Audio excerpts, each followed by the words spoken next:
O sermão profético continua. A parábola das 10 virgens. Glórias a Deus. Quem encontrou, diga amém. Amém. Aleluia. Mateus, capítulo 25, verso 1 adiante.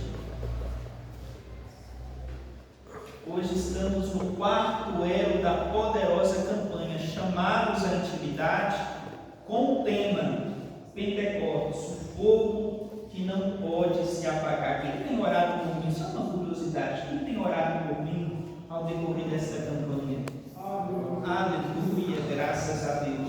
Eu peço aos irmãos, orem ao meu favor, para que ao abrir da minha boca seja me dada a palavra para pregar com intrepidez e fazer notório acerca do Evangelho de Cristo. Amém? Glórias a Deus. Mateus, capítulo de número 25, versículo 1 diz assim: Então o reino do Senhor, aliás, já comecei aqui errando aqui, calma aí. Então o reino dos céus será semelhante a 10 virgens que, tomando as suas lâmpadas, saíram ao encontro do esposo. 5 delas eram prudentes e 5 loucas. As loucas, tomando as suas lâmpadas, não levaram azeite consigo, mas as prudentes levaram azeite em suas vasilhas com as suas lâmpadas. Tardando o esposo, fosquerejaram todas e adormeceram. Mas, à meia-noite, ouviu-se um clamor: aí vem o esposo, sai ao encontro. Então, todas aquelas virgens se levantaram e prepararam as suas lâmpadas. E as loucas disseram às prudentes: dai-nos do vosso azeite, porque as nossas lâmpadas se apagam. Mas as prudentes responderam, dizendo: não, seja caso que nos falte a nós e a vós. E diante aos que vendem e comprai-o para vós. E tendo elas ido comprar, chegou o esposo. E as que estavam preparadas entraram com ele para as bodas. Fechou-se a porta. E depois chegaram também as outras virgens, dizendo: Senhor, Senhor, abre-nos a porta. E ele, respondendo, disse: em verdade vos digo que vos não conheço.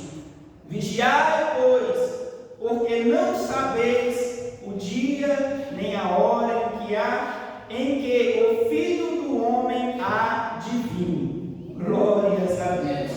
Senhor, meu Deus e eterno soberano Pai, neste momento, meu Deus, nós lemos a Tua palavra e nós pedimos ao Senhor, meu Pai, que fale aos corações, ó Deus, que estão presentes aqui esta noite, que a Tua palavra venha ser uma palavra de encorajamento, que a Tua palavra venha ser uma palavra, meu Pai, que desperte, ó Pai, a nossa vida na Tua presença. Abençoa, Deus, a nossa vida, Pai. Assim nós te pedimos e te agradecemos, em nome de Jesus Cristo. Amém e amém, Senhor Jesus. Glórias a Deus. Louve ao Senhor com mais uma salva de palmas. Glória ao Senhor Jesus. Graças a Deus. Querida igreja, hoje nós vemos aqui no capítulo 25 do Evangelho segundo escreveu Mateus. Jesus aqui, ele está falando por parábolas. Todos nós sabemos que parábolas na Bíblia são histórias que ilustram uma verdade. Jesus falava muito por parábolas para alertar uma nação, para alertar uma geração, para pregar o arrependimento, para pregar e anunciar as boas novas de salvação àquele povo. Jesus, ele sempre usava meio de história, sempre Jesus ali ele usava uma história para ilustrar uma verdade. Vocês, se observarem bem as Escrituras, vocês vão perceber que todas as parábolas que Jesus contou era sempre para salvar um pecador, era sempre para mostrar a uma mulher, a um homem a um povo que verdadeiramente há uma solução, há solução para a enfermidade que atormentava-os, há uma solução para a dificuldade espiritual que verdadeiramente aprisionava aquele povo. Muitos daquela época viviam uma vida longe e afastada da presença de Deus, tanto os que eram religiosos como aqueles que não eram religiosos, todos sem exceção pecaram e foram destituídos da glória de Deus. Mas eis que apareceu o nosso Senhor, apareceu o Senhor Jesus Cristo, pregando o arrependimento, pregando que verdadeiramente a solução para a vida que está triste, a solução para aquela pessoa que se afastou do Evangelho, a solução para aquela vida que se encontra traumatizada por uma enfermidade que acha incurável, a solução para aquela família que está em pé de guerra, a solução para aquela pessoa que está em uma crise familiar, que está em uma crise conjugal, a solução para aquela pessoa que se distanciou e acha que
Na primeira vez que preguei a palavra de Deus, ainda na época do pastor Isaías, com os meus 14 anos de idade, naquela pregação eu dizia que a igreja é como se fosse uma grande fornalha. Uma fornalha muito grande. E todos nós sabemos que não há fogo em uma fornalha sem que haja lenha. Quando a fornalha está com pouca lenha, com pouco combustível, também vai haver pouco fogo. Mas se dentro da fornalha haver lenha, haver gravetos, haver um aglomerado ali de madeira, o fogo pega e o fogo é ainda maior. Quando o povo de Deus começa a jogar dentro da fornalha a lenha da oração, a lenha da perseverança, a lenha da leitura contínua da palavra de Deus, a lenha da fidelidade, a lenha da fé, a lenha dos frutos do Espírito Santo, o fogo começa a acender, o fogo começa a cada vez ficar maior na vida do crente. O fogo, querida igreja, ele tem duas tendências: ou o fogo se alastra, ou o fogo apaga.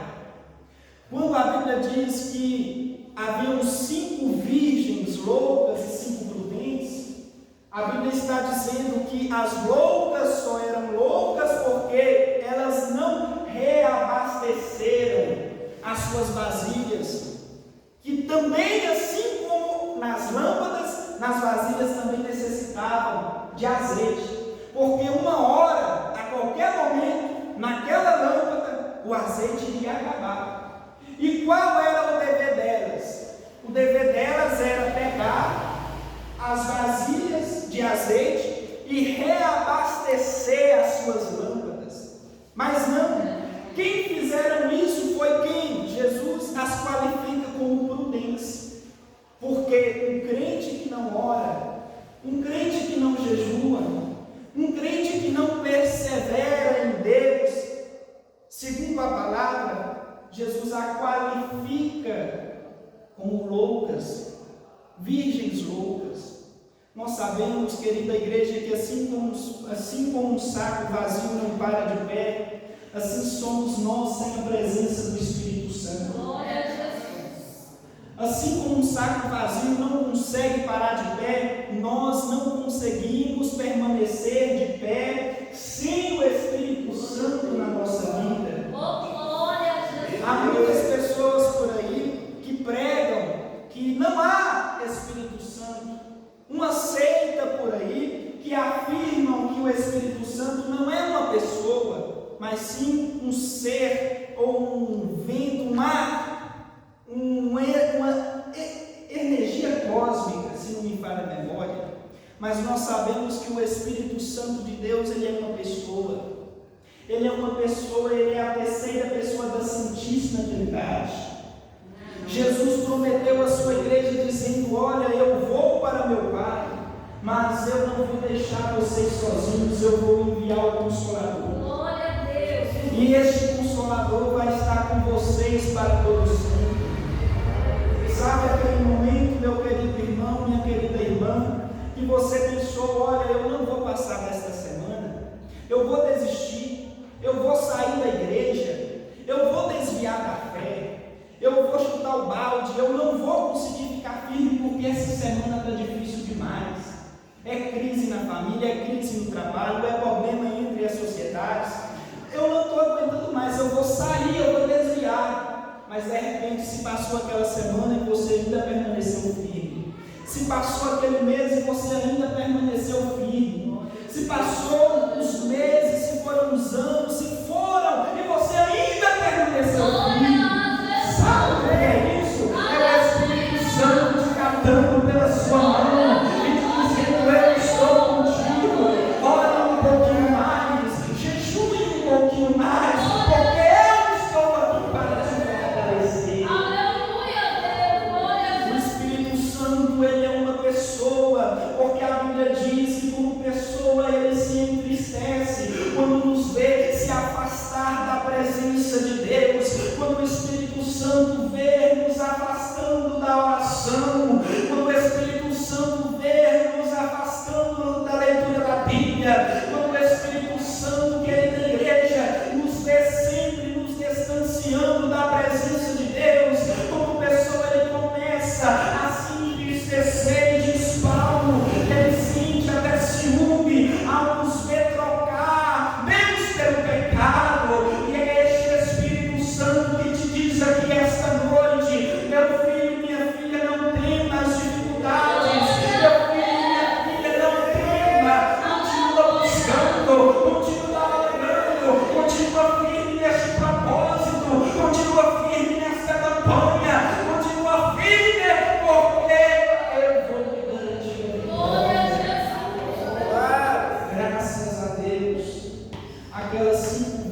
e adormeceram. A Bíblia diz que todas tosquenejaram e adormeceram. Então eu entendo aqui que tosquenejar e dormir, no sentido do texto, não é dormir espiritualmente, porque assim como dormiram as loucas, dormiram as virgens prudentes. Porém, as loucas dormiam dois tipos de sono: o sono físico e o sono espiritual. Enquanto as virgens prudentes estavam lá no Salmo de Davi: eu deitei, dormi e acordei, porque o Senhor me sustentou. Graças a Deus. Elas dormiram. As loucas tosquenejaram diante de um Deus que a Bíblia diz: ele é o guarda de Israel, que não tosquenejará e nem dormitará. Elas dormiram espiritualmente falando. De repente veio o esposo. O Senhor Jesus chegou. Quando o Senhor Jesus chegou, as loucas despertaram do sono. As virgens prudentes, elas despertaram também do sono, mas só foi do sono. Enquanto as loucas despertaram do sono físico e também do espiritual, ao dizer: olha, prudente, nos dá também a nós o vosso azeite, porque nós não temos azeite para reabastecer as nossas lâmpadas. Olha aí, elas se despertaram espiritualmente, porém em um tempo não adequado. Com isso eu entendo que se nós temos que buscar a presença de Deus, nós não podemos deixar para amanhã. Se nós necessitamos buscar uma resposta, uma libertação, um milagre da parte de Deus, se nós necessitamos buscar quaisquer coisas de Deus, e claro que necessitamos, nós não podemos deixar para amanhã. Isaías disse: buscai ao Senhor enquanto se pode achar, invocai-o enquanto ele está perto, porque ele disse: buscai enquanto se pode achar, porque haverá um tempo em que se buscarão a Deus, mas não vão se achar, não vão achar a Deus.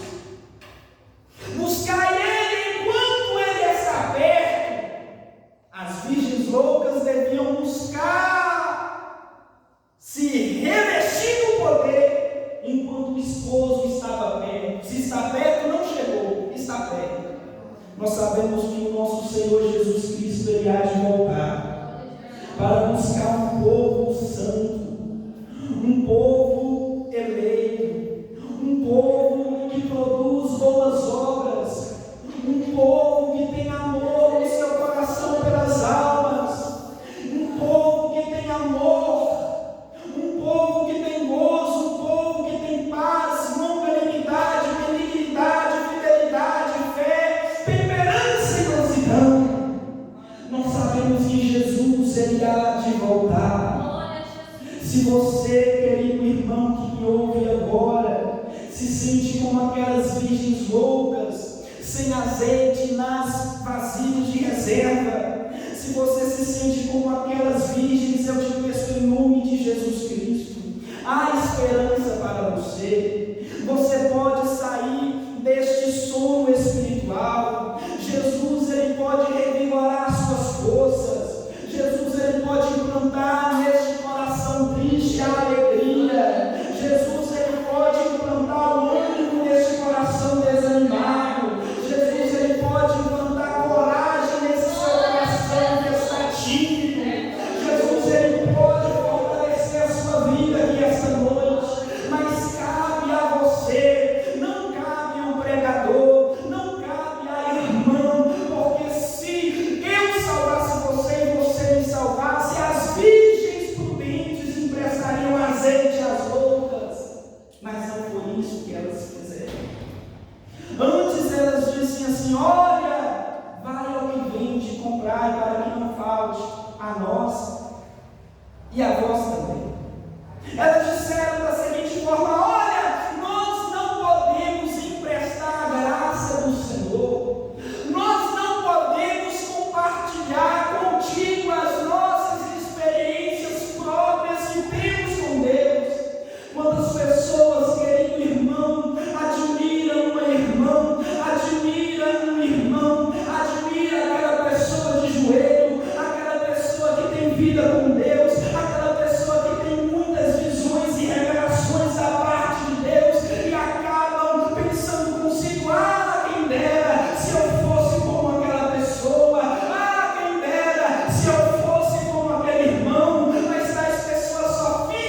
quem dera. Eu te peço aqui nesta noite, se você buscar também, se você buscar como este irmão toca, se você está perto, aleluia, essa pessoa no círculo de oração que vive com o seu joelho no chão, se você também buscar, se você também orar, Jesus, Ele é fiel e vai te dar poder.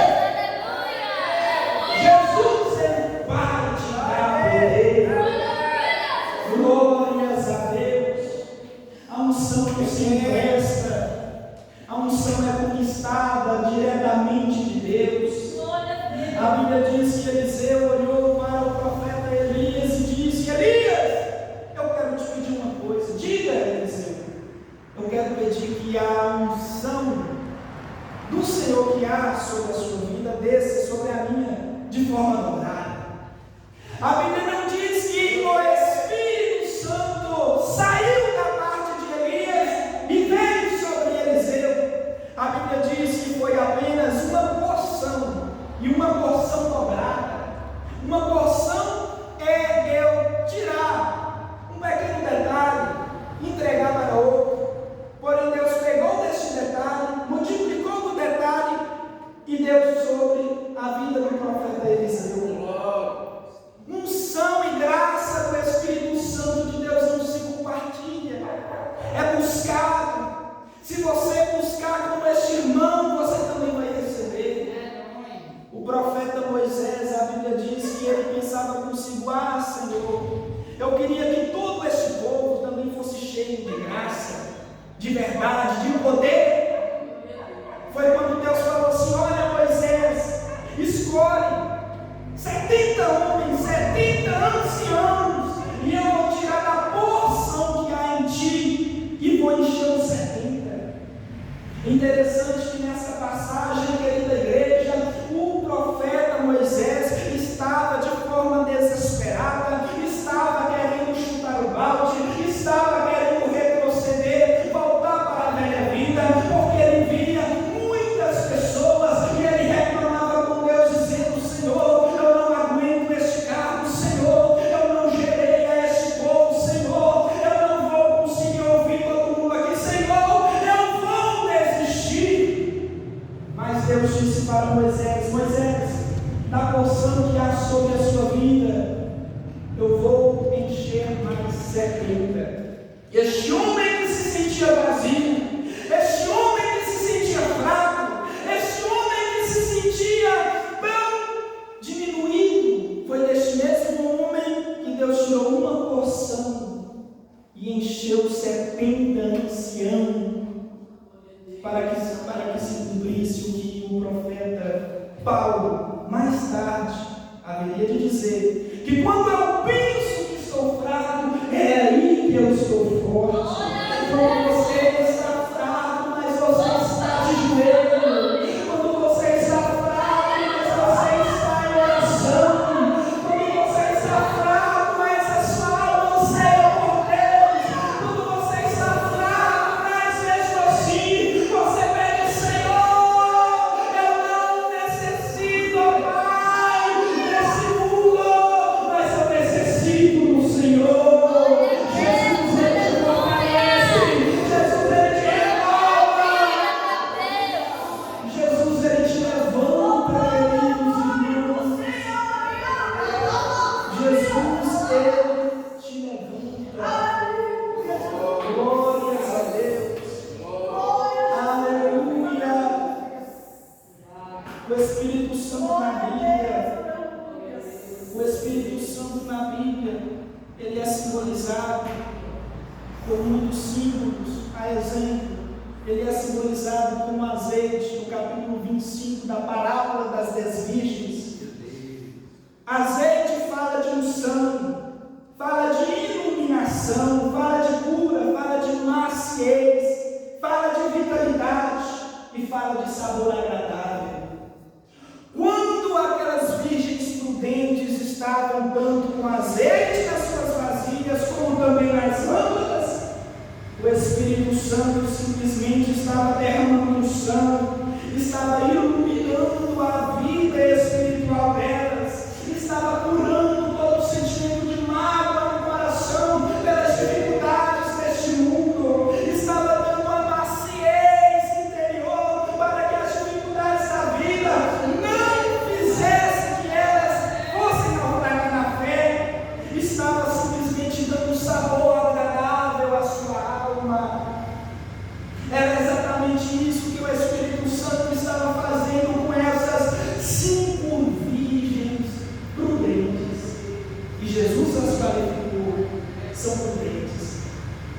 são poderes. Interessante que na Bíblia Sagrada Jesus, ele nos ensinou de muitas maneiras, de muitas formas, a estar firme na presença do Pai. Primeiro, ele nos ensinou pelo seu testemunho.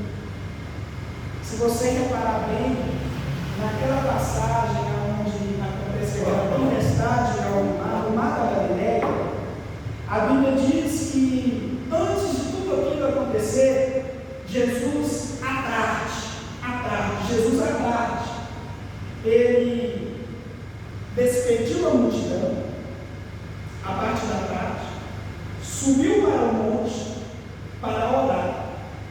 E ele disse aos seus discípulos assim: olha, vão adiante, entra no barco e atravessa do outro lado do mar. Enquanto eu vou subir ali e vou orar. A Bíblia diz que os discípulos foram, e quando eles estavam exatamente no meio do mar, veio uma tempestade, e a quarta vigília da madrugada, veio Jesus Cristo andando por de cima do mar. Veja vocês uma coisa: quando Jesus despediu a multidão, era tarde. Segundo o que percebemos aí, a vigília dos judeus iniciava das 6 da tarde às 9 da noite, primeira vigília. A segunda vigília, das 9 às 0 horas, à meia-noite, era a segunda vigília. Da meia-noite às 3 da manhã, era a terceira vigília. E das 3 da madrugada às 6 da manhã do outro dia, era a quarta vigília da madrugada. Jesus, ele disse: entra neste barco, atravessa o mar, enquanto eu vou ali orar. Veja você, a vida de oração que Jesus tinha. Com certeza, como era tarde, a Bíblia menciona isso, com certeza ele subiu ali por volta das 6 horas da tarde, lá no Oriente Médio, lá na Palestina. Ele orou de 6 às 9 da noite. Jesus está a 3 horas de oração. De 9 horas à meia-noite, Jesus está ainda com os seus joelhos dobrados. De meia-noite às 3, Jesus ainda continua com os seus joelhos dobrados. E entre 4 e 6 da manhã do outro dia, foi que Jesus apareceu andando por cima das águas. Com isso eu aprendo uma coisa: só pode andar por de cima da tempestade quem ora. Só pode andar por de cima de qualquer vendaval quem tem uma vida de oração. Eu entendo e aprendo com Jesus que crente que ora, crente que verdadeiramente é fiel a Deus, ele anda por de cima de qualquer dificuldade. Jesus, ele andou por de cima das águas. E você também pode andar. Você pode andar, irmão Josias, você pode andar, irmã Kézia, você pode andar, irmão Jumaí. Basta nós não deixar que este fogo apague. Porque é um grande risco se este fogo se apagar. O noivo há de voltar e essa pessoa há de ficar. Mas se você continuar reacendendo o fogo